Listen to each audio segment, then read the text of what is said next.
was a lot. Overcome with emotions. But it felt fun to be back on the field with my brothers. Enjoy the win, the atmosphere, feeling the energy here. Chris, is there anything you'd like to share about your aunt? No. So did you leave for Mississippi yesterday and came back this morning? Is that how it worked? Yeah, left yesterday, came back after the funeral today. Were you confident you'd be back in time? Yeah, we had it planned out. We had a strategic plan to get me here in time, enough for the game. Chris, how hard is it emotionally just to come from that and show up to play, and you have to look inside yourself a little extra somehow? I mean, it's tough. Anytime you lose a loved one or someone you love and cherish and care about, it's emotional. Emotions are everywhere. It's tough. But, being around good energy, good people, it makes you feel good. How did you feel running out? Did you feel the love from the crowd when you came out?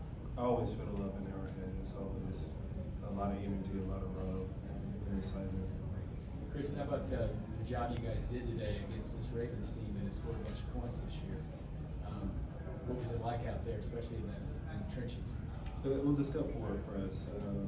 Unfortunately, at the end of the game, we gave up a huge run. I think before that, it was under 2.3 a carry.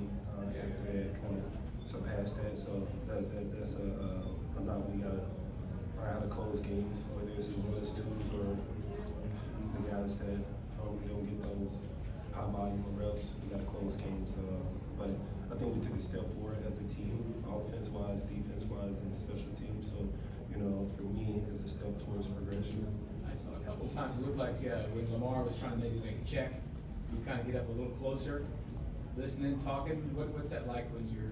Is that kind of mind games or what's going on there? Well, they make checks throughout the game, and certain checks that you can hear on the TV copy.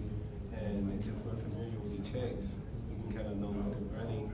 Or we may hear the checks later on in the game, and they'll present the same play, so it'll give you an edge. Chris, how supportive was the locker room for you this weekend? It's a lot of love. Those are my brothers. I love being around them. I kind of spend 80% of my time with them. We have a long season, usually in there on Mondays through Friday most of the time, so we spend a lot of time together, so we're very supportive of this whole process. Was this on your mind throughout the game? Not really. Early on in the game, you kind of play heavy on your shoulders, but football is my escape. I can escape from the reality of what's really going on, and just have fun being like a kid in the back of that football. Maybe that answers this question, but why was it important for you to play today? Yeah, same thing. Being able to feel the fun, feel the love, the energy in Arrowhead Stadium, my brothers, fans. So, I wanted to get away from the sentimental part of it and just have fun. You mentioned your Last teammates. two, Pete. You mentioned your teammates. I guess how supportive was your family in this experience? Having checking in and coming back. They were very supportive, and they were very understanding to the scheduling of things, to schedule the funeral to where I can still meet the game and still be supportive on the family aspect of it. So I'm super appreciative for their understanding. Just as big was Leo's interception, and did you know he could catch it one hand? I know it's sick. Leo, he's a special individual. We asked Leo to do a lot for us. Sometimes we may see him line up as a shade. You would watch the Philadelphia Eagles game, he was lined up as a zero over the center. So Leo's one of those guys who is very durable and special for the success of our defense. Today we asked him to go and cover one of the best tight ends in the league, and obviously they ended in the pick. So Leo, he's a special kid. Thank you, everybody. Thank you, Chris. Thanks, Chris.